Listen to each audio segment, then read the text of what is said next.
Police pushed back demonstrators trying to get into the Parliament building in Budapest. Hundreds of people gathered early on Tuesday before Parliament's first session since last month's election win for Prime Minister Viktor Orban. Some also formed a human chain around the building shouting "dictator." We protest against the government and also we protest against the opposition parties because we think that they only legitimate these illegitimate elections and parliaments. Later in the day, a huge crowd gathered carrying the Hungarian and European Union flags. Support for Orban's anti-immigration stance, particularly in rural areas, gave him a landslide victory.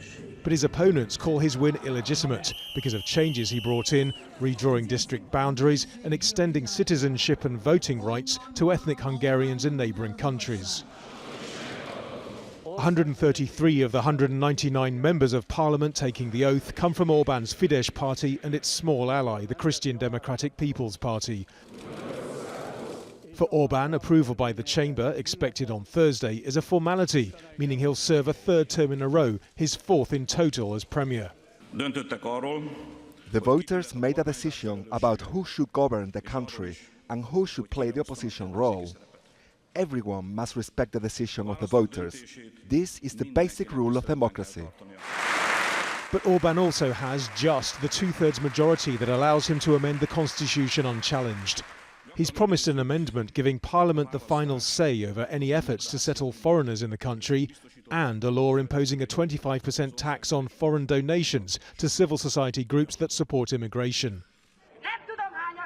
Orban's critics accuse him of removing democratic checks and balances, including a crackdown on parts of the media.